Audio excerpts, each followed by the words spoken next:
Bakit po pinatay ang aircon? Paanong pinatay? Eh, buhay pa naman yun ah. Kasi... Kasi ano?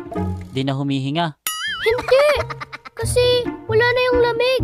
Ah, baka yung lamig ang namatay. Kuya naman eh. Seryoso kaya akong tao. Ano? Tao? Oo. Tao. Oo nga. Naku Riz, pinagtitripan ka na lang ni kuya. Kaya nga. Kunwari ka lang kuya eh.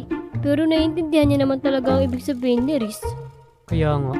Ayaw mo lang paandarin ng aircon kuya eh. Kaya nga. Laki-laki na kaya ng bills natin. Kaya nga. Kung makademand kayo, kala nyo kayo nagbabayad ah. Kaya nga. Di naman ikaw nagbabayad. Kaya nga. Ano? Ah, wala po kuya. Wala ka dyan. Kaya nga. Isa pa Jose, dagdagan ko yung palad sa mukha mo. Ay! Kuya, sige na po. Paandarin na po natin, please. Opo, kuya, please. Napapawisin na po itlog ni Riz niyan, kuya. Kawawa naman.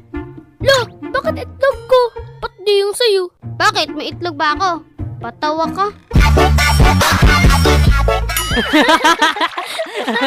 Ay! Bahala kayo dyan.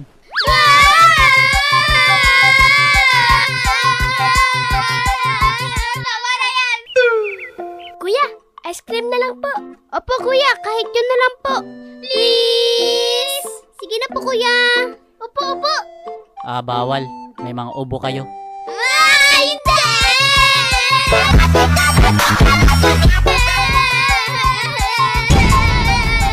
Tahimik! Ang ingay. Mabuti pa, mag-init na kayo ng tubig doon. Eh, para saan naman, kuya? Magluluto ako ng pancake. Yay! Wow. Tapos pang partner mo dun, kape. Nope. Eh ano pala? Milo. Eh? Kuya, Oh, bakit? gagawin mo ba yung chocolate flavor? Anong chocolate flavor? Sabi ko po, chocolate flavor. Ah, oo. Yay! Chocolate! Tara na po, kuya. Okay, tara.